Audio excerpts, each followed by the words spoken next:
Okay guys, today I'm going back to work. Last night I worked and today I'll be going back. I hope that I will be having the same patients. Last night was actually very heavy, very tedious, very busy, but today, even though I might be having the same patient, it will not be as heavy or tedious as last night, because I already know the patients. I already know what to look out for, what to expect. But I hope that nothing surprising springs up. I just know I have to monitor my labs, vital signs, watch out for pain, blood pressures, and hopefully that will be it. So guys, let's go and follow me on this second busy night shift on the Stepdown ICU unit. I'll see you guys on the unit. Stay tuned. Hi guys, and welcome to yet another video. Look, I am loving the love that you guys are showing me, the support. This truly inspires me and gingers me to make more of these videos. Look, let's talk about the comments. I know the comments are few. Guys, can you throw more comments in the comment section? I love reading your comments, but the comments I have listened or the comments I have read so far have been so touching.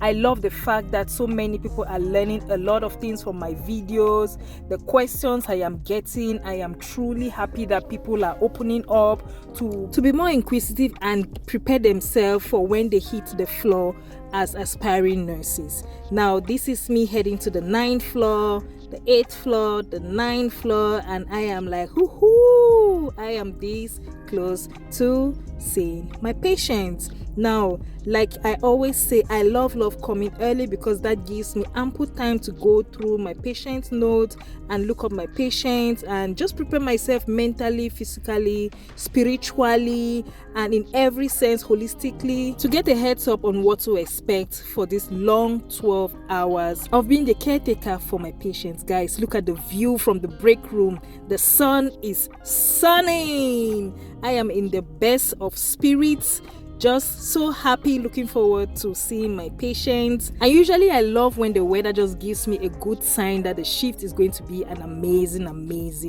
one. So guys, I just got a report on 3 of my patients out of 4. Turns out that one of my patients is leaving AMA. They just signed the paperwork. So again, I am already aware of what to look out for my patients, and so I'll just be going back out there to read the notes and familiarize myself with what happened during the day shift, even though they already gave me 4 reports. But I just like going through the notes just to make sure that I did not miss anything.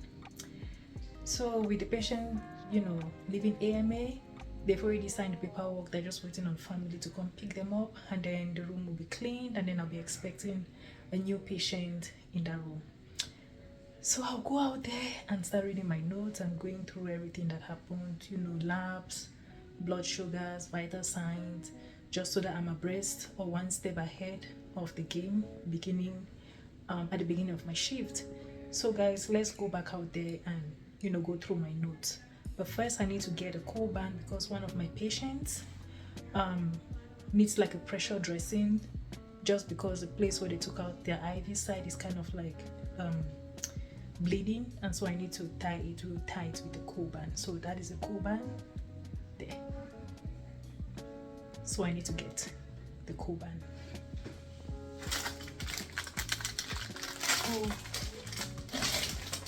And I think the same patient needs a foam dressing, just because they are having like a redness on the butt. So let's go out there and do all of these, and then go through my notes. I'll see you guys out there. Okay guys, so I ended up having to take my patient who was leaving AMA. As you can see, she's in a wheelchair. Daughter was downstairs to pick her up. So I'm going back now to the floor to get my day started, read through my notes, and like I said previously, get my shift started. So I'll see you guys out there. So at this point, at the beginning of my shift, there was no transporter to take the patient downstairs. So I had to take the patient downstairs, and it took me a while to, find the daughter who was here or downstairs waiting for the patient to be brought down. Now, I finally kind of started my shift late, but again, night shifts were kind of slow pace, so it doesn't really matter whether my shift starts late because everything will still get done, especially when the patients are sleeping. We have have ample time to, kind of cover up for the things that we are lagging behind time in doing. For example, if you had to empty a Foley, if you had to empty a drain, if you had to do wound care, if you had to do oral care, if you had to, kind of give the patient a bed bath, there's just ample time to do all of that, especially during night shift. Guys, I have done day shift and I have done night shift, and I can tell you that the pace during day shift as compared to night shift is nothing to write home about. Day shift is crazy, and I feel like I've said this before, I feel like I might never go back to day shift because it's like you have no time to digest the things that you are doing for the patients. It's like you have no time to critically think about the things you're doing for your patients. It's like so many things have been done in a rush mode. It's like you are having to do things and you're having to watch your back for maybe the manager, the director, the ACNO, the CNOs, and all the O's stumbling on the unit and checking on your Foleys if they've been labeled, your IVs if they are clean, skin is being assessed, stroke documentations is being A+, and all the things that happen during day shift just drives me crazy. That night shift, we have a lot of time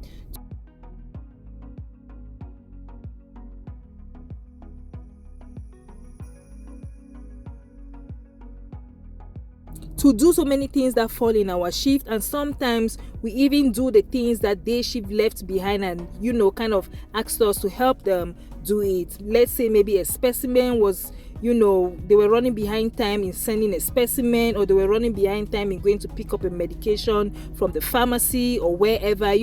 We kind of have that leeway in filling up or catching up in doing the things that they left behind undone.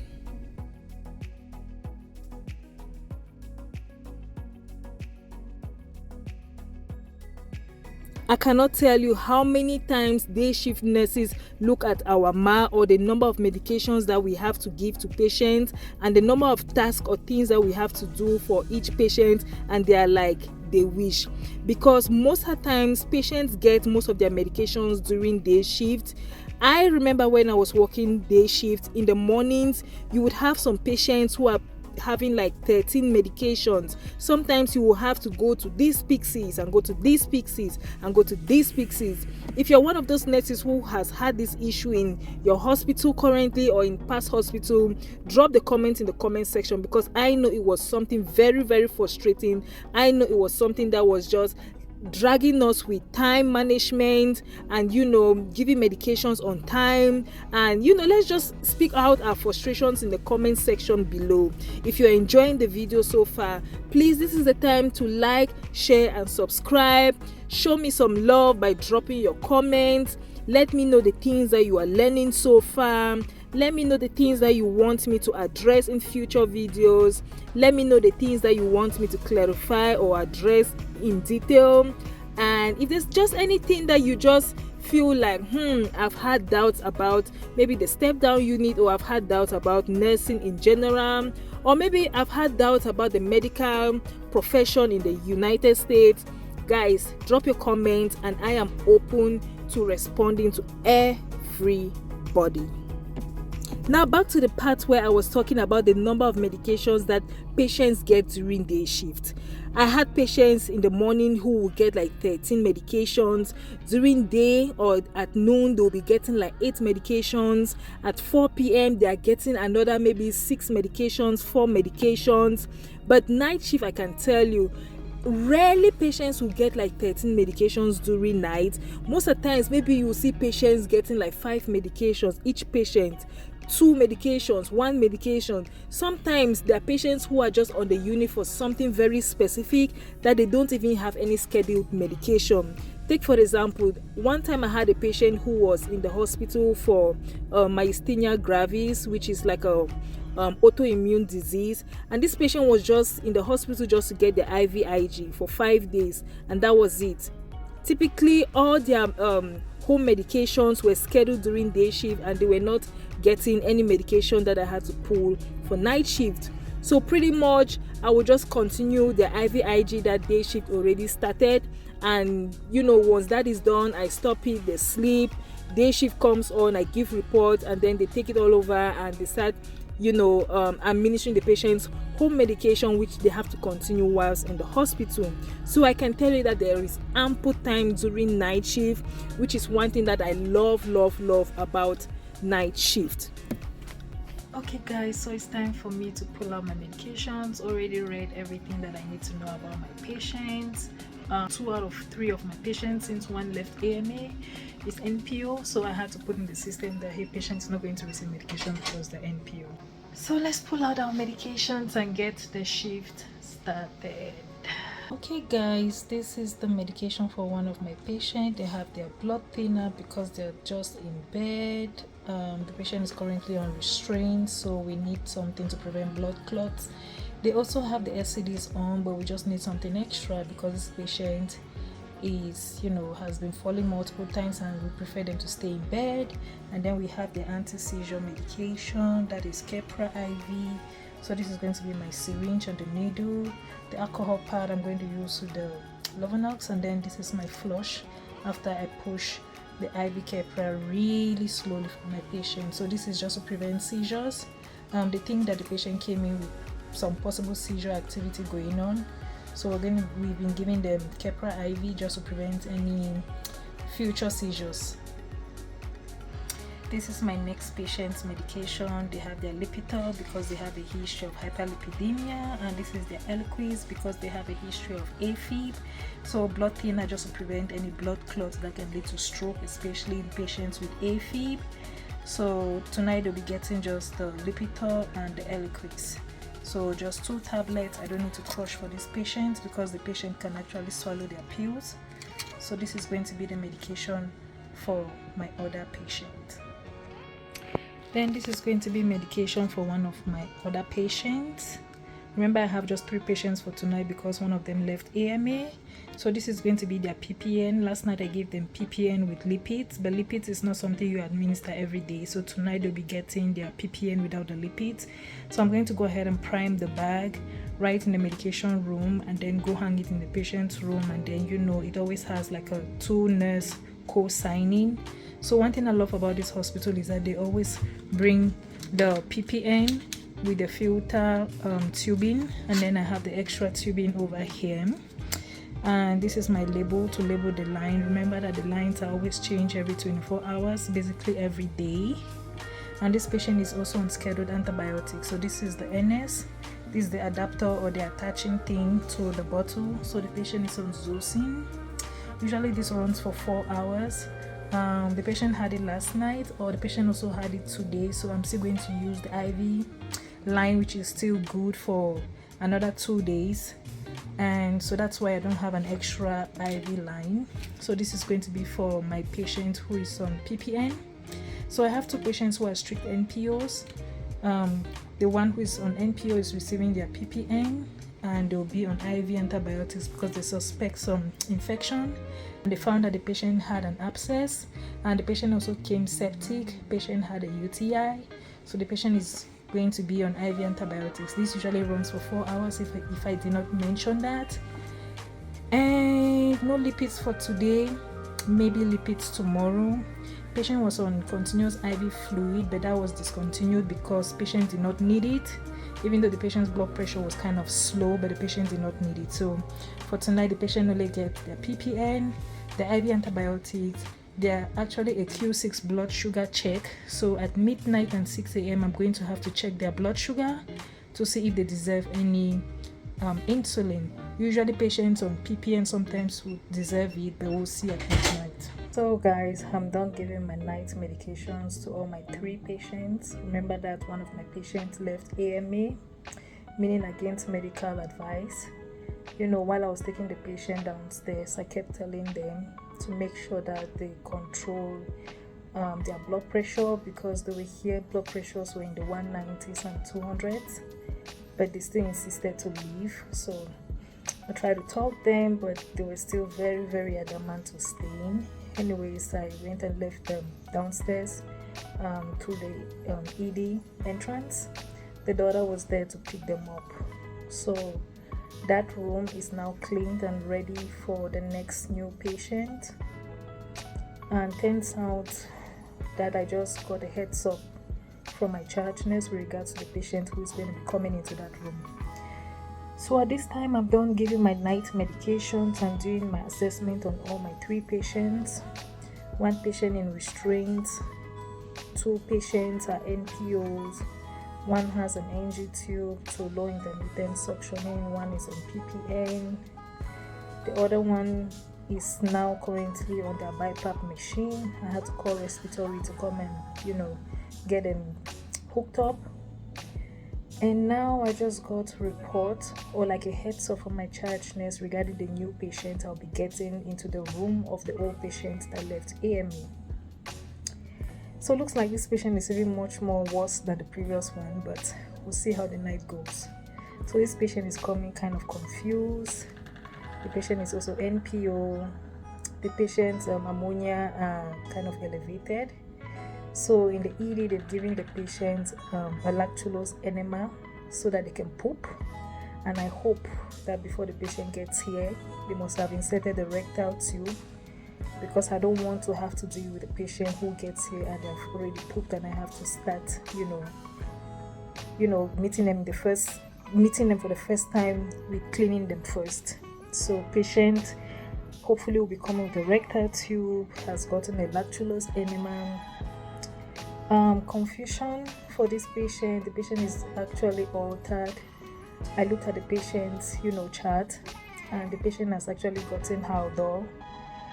The patient also has Ativan, Benadryl, and the patient was also given Geodon. So we'll see how the night goes. So as at now, I'm going to be having 2 patients on restraints, meaning I'll have to document restraint documentation for 2 patients. But the good thing is, at least the patient will not try to get out of bed and fall. So hopefully it's going to be a chill night, because last night was crazy for me. So 2 patients on restraints tonight. 3 patients out of 4 will be NPO. 1 is more so like oxygenation, who has already been hooked up to his BiPAP for the night. We'll see how the night goes. So I came into the break room because I was told that we got delivered some chicken and some yummy food, which is actually right here, and some coleslaw. So I also thought to come to the break room, get mine, and kind of give you guys a quick update before I go out and start doing my documentation and chatting and all that beautiful stuff in preparation to my new patient coming from the ED. This is what was bought for us. I think this is some toast, some chicken, and what do we have here? Some fries and some coleslaw. So I think I'm going to take like a quick snack and then go out and get my night started. I'll see you guys out there. This is what I'm going to have for a quick snack. Looks yummy, looks inviting, looks rejuvenating, and I need the energy at this point. So let's do this. Oh, I also forgot to mention, so one of my patients, when I hung their PPN and their IV antibiotics, the patient was refusing, the PPN and the IV antibiotics. They were saying that they don't want any of their medications, they're tired. This is a step-down ICU floor, and so on this unit, we have like all sorts of wires running in the bed of the patient. So most of the times, some of the patients get frustrated with regards to everything that is, running around in their beds. We have like cords to monitor their hearts, the telemonitor. We have cords, to monitor their oxygen. We have the blood pressure cord, and this patient has a GP drain. The patient also has their oxygen on, so I do understand she was kind of frustrated. So I had to sit at the bedside, talk to her, try to let her understand why she's in the hospital, try to let her understand why she needs all the interventions that we are giving her. So It took like 30 minutes for me talking, and then she got around it, and I told her, hey, if she needed me to just come and sit and talk, that I was open to it. Gave her her call light, tried to offer her like some coloring sheets or something just to keep her busy, and just to keep her mind out of the state of frustration that she is in, but she declined. So she said she's just going to they're just going to go to sleep, and we'll see. If they call me, I'll have to go back in there, sit with them, try to get them around with their current medical diagnosis on the situation and everything going on. Their spouse actually even called to check up on them.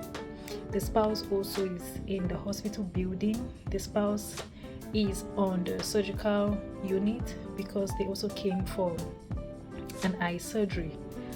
So, I had to use that to let the patient know, hey, remember that your spouse is rooting for you at this time, looking up to you. You have to be strong for them. So that got her around, got her in a positive mindset, and hopefully she stays with it tonight.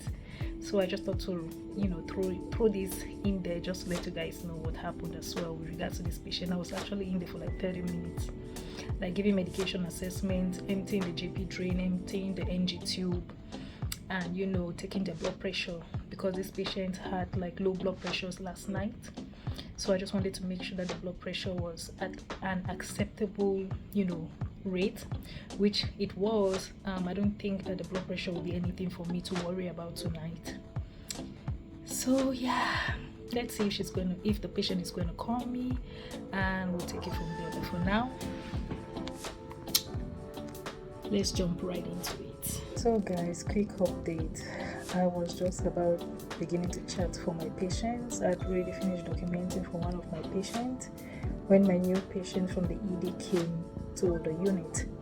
So I had to go attend to the patient, do admission, paperwork or documentation, get the patient settled. Patient actually came in with a rectal tube with an enema, which was like 1/10 done. So I had to keep administering the enema. But it's going to be a long night when it comes to the enema, because the patient's abdomen is really distended, that no matter how little enema we give, the patient is just pooping the right back. So pretty much it's not even doing anything. So that was it for the patient. The patient is stable in restraints, very, very mobile in bed. But like I said, they gave the patient like Jodon. Hopefully, I heard when I got report, I was told that it helped because the patient was very combative down in the ED. But the patient is kind of out of it right now, but still moving in bed. So restraints are 4-point restraints are on. The spouse is at the bedside. The spouse is going to spend the night. So with that being said, so my patient who was having a bunch of electrolytes being replaced yesterday, I realized that after the replacement of magnesium for previous 1.1, they didn't recheck the magnesium. So at the beginning of the shift, I had to put in a lab order for it to be rechecked. It came back a 1.3, which is too low. So I reached out to the provider, for an order for another magnesium, which I'll be going out there to go replace it. Turns out the same patient was actually trying to adjust their nasal cannula for oxygen, and they mistakenly pulled out the NG tube. So I tried to save it by reinserting it because it wasn't out all the way. So just kind of pushed it back in, and then reached out to the provider and asked for like a KUB order for them to, to look at it to see if it's in the right place. So KUB is back. The provider has given one bag of 2 grams in 50 ml NS of magnesium sulfate that I will go and administer. And then as I was on my way to come and give you guys a little update, my patient on BiPAP pulled off his BiPAP. So I actually went ahead and put it back on them, of which I can hear the BiPAP machine beeping right now. So I'll have to quickly go back out there and put it back on the patient. Then my second patient on restraint. Looks like it's going to be a crazy night, but we'll get through it. The other patient on restraint was trying to get out of bed and saying that they want to go home. So just had to talk them back in and, redirect them and tell them that they're in the hospital and they were taking care of them until they are medically clear to go home. So 2 patients on restraints, 1 NG tube, electrolyte, blood pressure, and a bunch of so many little things that combine together to make it a tedious night. But I know I'm going to get through this night in one piece. So 1 patient documentation, 2 patient documentation done as at now. So I'm going to go back and start my shift assessment on the other 2, and then I'll just combine it with midnight assessment and documentation, and we'll keep the night rolling. So let's go out there and break some legs. I'll see you guys outside, but first I need to go replace the BiPAP on the patient who has taken it off. I'll see you guys. Okay guys, I now have my magnesium sulfate for my patient that I have to go administer right now, and I have my IV tubing. So I'll be going right now to replace it for the patient, and then I'm going to put a lap withdrawal when it is done, so we can see how good we did in bringing up the mag from a 1.3 to whatever it's going to come up to. So provider read the chest x-ray or the KUB for the patient after the placement of the NG tube, and he said it looks in the perfect position. So I'll have to go and resume the patient's suction via the NG tube. So I'll go resume NG tube suctioning, and as well as start the patient's magnesium sulfate. But first, the patient is also on PPN, so I need to check the patient's blood sugar to see if they deserve any insulin for now. And then I'm going to be back to documenting my shift assessment or beginning of shift assessment, as well as my midnight assessment. So let's do this, guys. After the very, very busy 4 hours that I had before doing my midnight documentation, it was truly a back and forth, especially for this patient that had electrolyte replacement. But one thing you have to keep at the back of your mind is that patient care comes as the number 1 priority over documentation. With documentation, you can always stay back just to catch up or do everything that you didn't have the time to do it. But when it comes to patient care, especially with the sort of patients that we have on this floor, you want to prioritize doing things for the patients that is going to bring positive or good outcomes for their own medical benefits. Take for example, a patient's hemoglobin is 5.8 and probably you haven't yet started your shift assessment documentation. I'm not going to come sit down and start doing documentation when I know that a patient's hemoglobin at 5.8 is at a critical level and they need blood transfusion, because they can either start becoming hypotensive, they can start becoming asymptomatic, and before you know it, it might graduate or move on to something even much more critical that might take them to ICU. So always prioritize patient care over documentation. At the end of the day, you can always stay behind to finish up your documentation, but if something is very critical concerning the care of your patients and something happens to you, guess who is going to get in trouble? Guess whose conscience is going to bother them for the rest of their lives? It is you. So always prioritize what you have to do for your patient in terms of medication, in terms of assessment. For maybe you did something for the patient and you have to come and assess them to see if the intervention that you provided for them is actually beneficial for them. So always prioritize what you have to do for your patient. I don't care if it is wound care, emptying Foley's, or maybe an IV bag needs to be replaced, or patient needs to get their medication, especially the IV antibiotics, their blood thinner, their insulin. Because I can tell you, neglecting doing things for patients can at any given moment just swing or change the situation of that patient to something that you probably thought was never going to happen. So always prioritize your patient care over your documentation. There is just something about me and new nurses and teaching them and talking to their confidence and talking to their personality and just boosting their energy and making them know that they are able and apt enough to take care of these patients.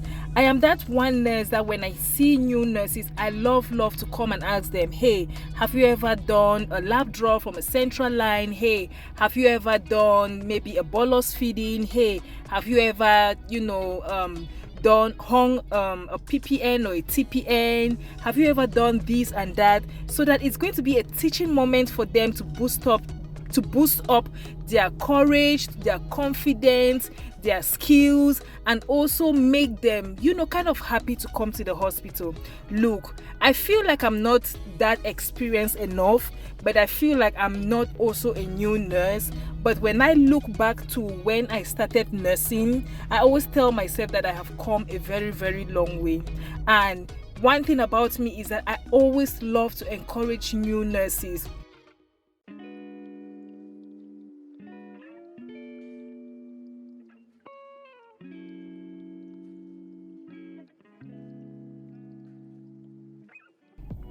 Because I know the fear, the timidity that I used to have, coming to the hospital that first maybe 6 months, and I know that these new nurses are having this kind of fear and the lack of enthusiasm to want to come to the hospital. So every time I have the opportunity to want to do something which I feel like it's not commonly done, I love to call the nurses, these new nurses, to show them, because when you know what you have to do, when you know that your skill level is increasing, it gives you a kind of boost to always, look forward to coming to the hospital. So that is just kind of like my pep talk about new nurses. And with that said, I want to encourage all new nurses, if you are struggling with something, drop your comments in the comment section.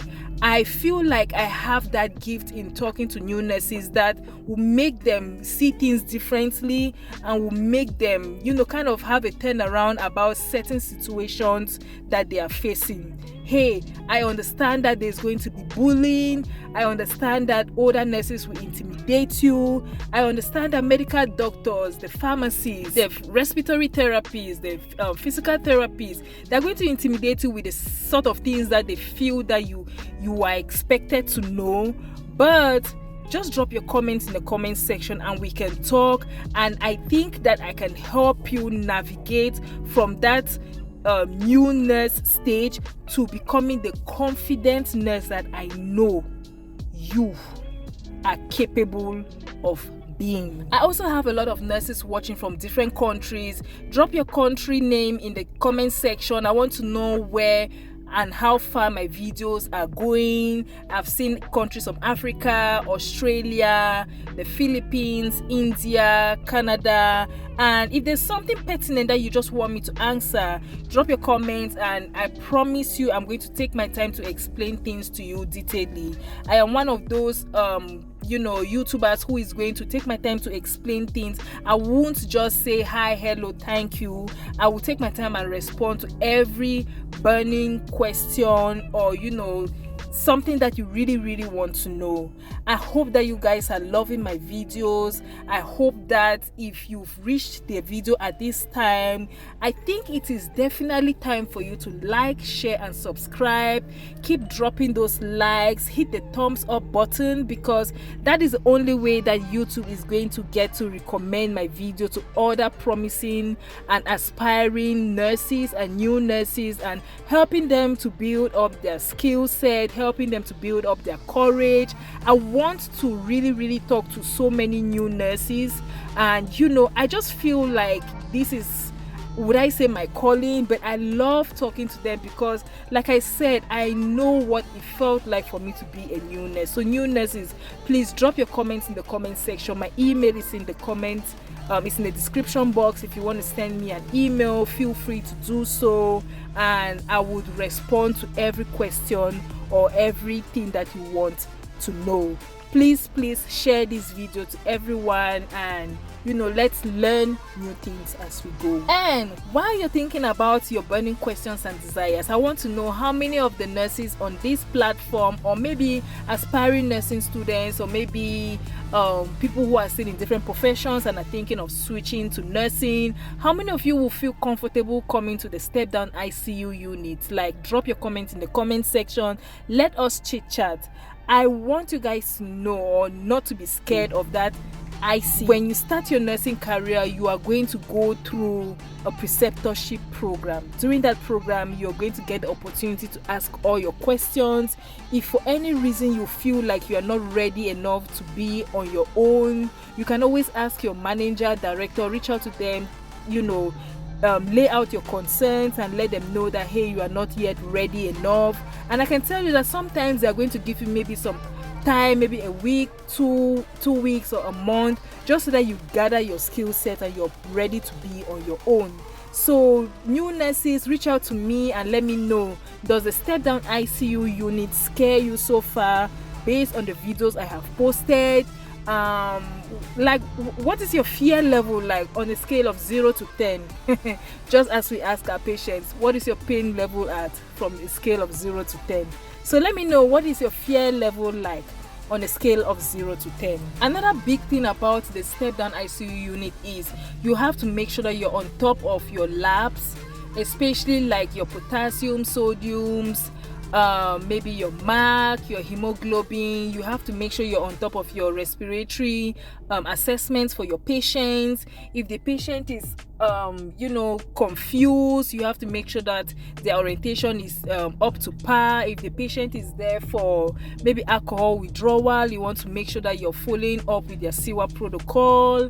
If the patient, whatever situation that the patient is here for, you have to make sure that you're following it up very, very closely, which is the reason why on the Stepdown ICU unit we get to have just 4 patients, at least for this hospital, because my previous hospital we had 5 patients per nurse, but we get to have a smaller number of patients because they know that there's a lot to look around per patient in terms of the labs, the skill set, the things you have to do for the patient. You have to clean the patient, you have to give them their antibiotics, you have to maybe empty Foley's, you have to collect specimens, you have to bring them water, you have to make them comfortable in bed. And so there's just a lot of things that you have to watch out for these patients on the Stepdown ICU unit. That is just kind of like a summary of what to look out for if you're one of those people who is kind of thinking and maybe scratching their head and being like, I think that from all these videos that Stephanie is posting, maybe this is the flaw, maybe this is the unit for me.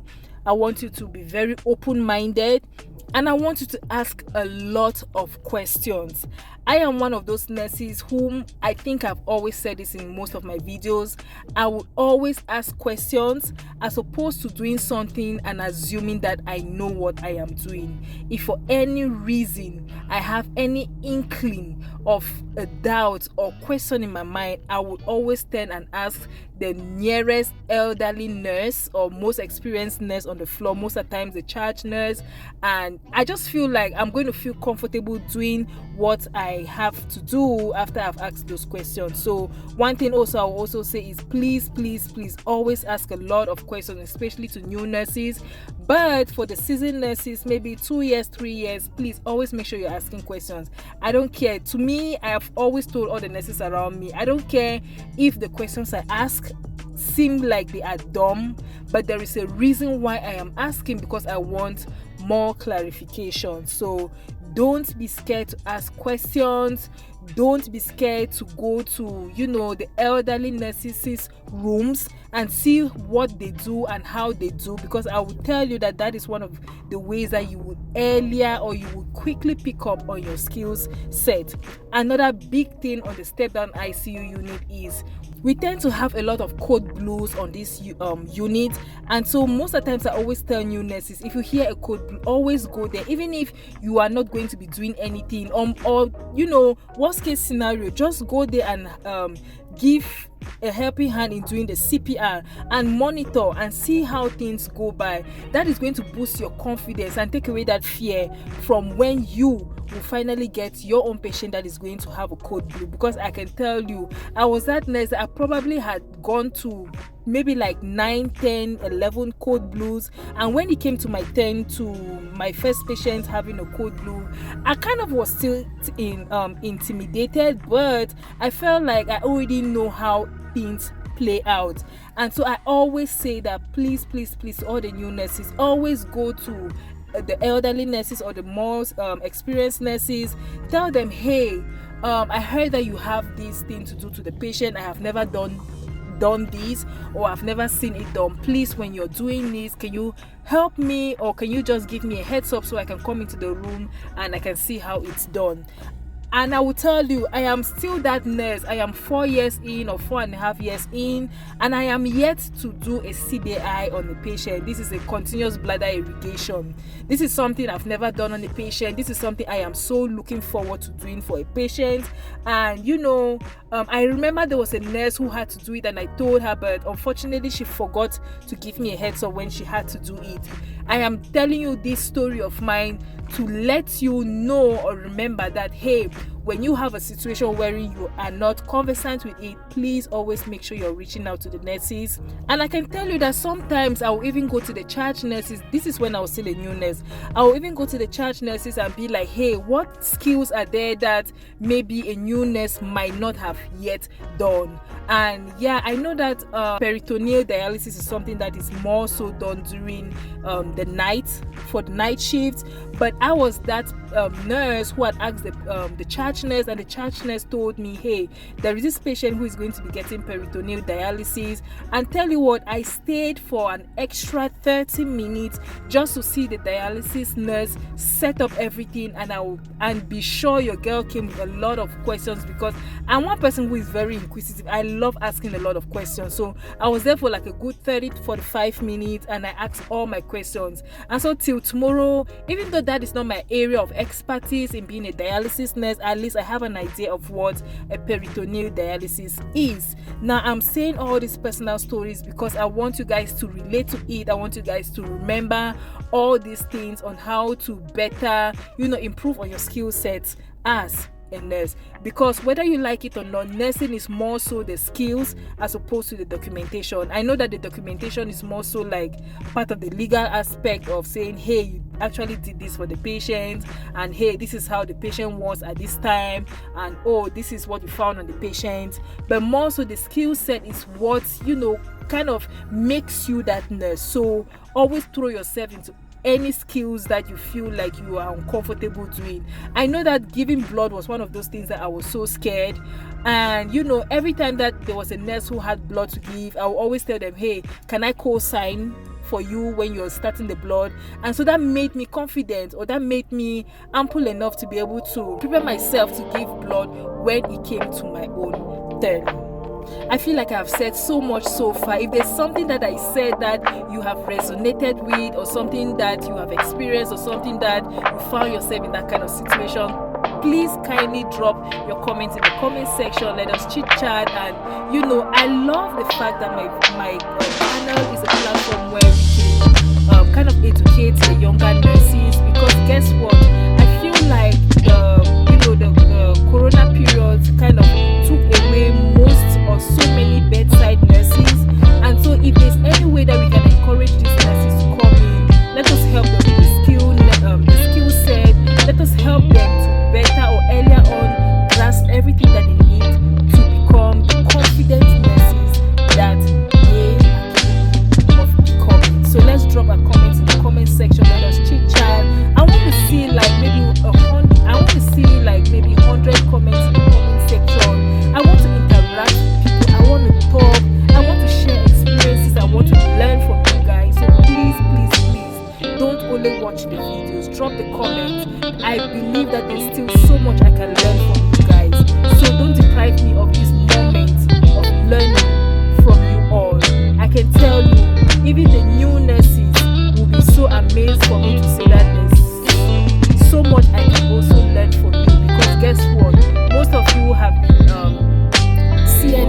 mistakes, and there's probably some things that you guys have done or seen that maybe I am yet to see. So I tell you what, don't look down on yourself, kind of educate us all, and let's kind of learn and grow as medical professionals, and better take care of our patients as a whole.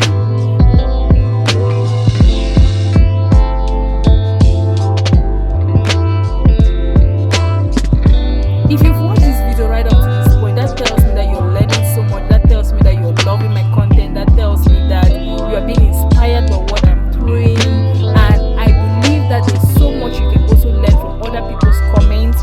So also go down to the comment section and read other people's comments, hear and see what other people are saying, and trust me, you're going to learn a lot, because I can tell you, though my comments are not so much under my videos, there's been one or two things, or maybe like 4 or 5 things that I've learned from other nurses, which is the reason why I keep insisting. Please drop your comments in the comment section. Let us all learn, and let's share, and let's grow this nurse skill set to everyone on board. Another thing before I forget that I need you all to know about the Stepdown ICU unit is that we are very big on our I's and O's. Everything that you give the patient, you have to document it, as well as everything that comes out of the patient. If you give a normal saline and 1,000 ml, you have to document 1,000 ml. If you gave maybe flagyl 100 ml, you have to document that the patient actually had an input of 100 ml. If the patient peed and the patient peed, 275, you have to document that as output. If the patient is on ppn, TPN, you have to document how much they will be getting for that sheet per the volume in the bag. If the patient pooped, you have to document it. If the patient, pretty much everything that the patient does, anything that comes in and everything that comes out, we are very big on the I's and O's, especially patients who have maybe like chronic heart failures. You know that chronic heart failure has to do with more so volume overload in patients, so these numbers are going to be very good in looking out for maybe the patient's retaining fluid, and it's going to be a telltale sign for the physicians to know, hey, probably the patients need like a diuretics, maybe they need Lasix, or maybe they need a Lasix drip and something of that sort. So you have to know that I's and O's are very big on this unit. Even things like the patient pooped, even things like maybe how much came out in the wound vac, even things like a bolus feed, even things like the tube feed, you have to document everything, because it is very critical that we keep up with the fluid content of our patients on this floor. And also, don't get deceived. The reason why we have 4 patients is because we have more in-depth documentation. Your neuro assessment, your cardiology assessment, your respiratory, the skin, how the peripherals of the patients look like. Maybe if the patient is a stroke patient, you have to do the GCS assessment documentation. You have to do the NIH if you're certified to do that, or licensed to take care of stroke patients. If patient is a surgical patient, you have to document how the wounds look like, not necessarily in depth, because that is the area of the wound care nurse, but you have like detailed documentations that you have to do for your patients, which is the reason why we have kind of lesser patients compared to med-surg nurses. So after everything has been said and done, I want to know how many nurses are still contemplating, or aspiring nurses or nursing students are still contemplating whether to go night shift or day shift. One thing I don't like about the night shift is, the change in sleeping pattern. But aside that, the change in sleeping pattern, as well as, missing out on so many things when it comes to, being there for your family. Sometimes you can play around with, your sleep, and, attend to certain things in the morning, and then probably sleep the whole day and in the evening. But the change in the sleeping pattern is the big thing for me for my night shift. I know that day shift, I always say that I feel like I might never go back to day shift because it is just too chaotic. I don't have time to use my critical thinking. I always say this, and I am so big on making sure that I am focused on doing everything that is necessary or needed to make sure that my patients are kind of faring well and they're getting better to go home. Thank you all so much for staying right up to the end of this video. I know this video was kind of a long one. I know I had a lot of things to say, a lot of things to explain, but I'm hoping that you loved everything that was said. Like I said, please drop your comments in the comment section and I will be sure to respond to everyone. Thank you so much for showing me your love and your support. I don't take it for granted, or I don't take you guys for granted. Thank you all and stay blessed. And from me to you, I'll see you all in my next video. Stay blessed and I love you guys.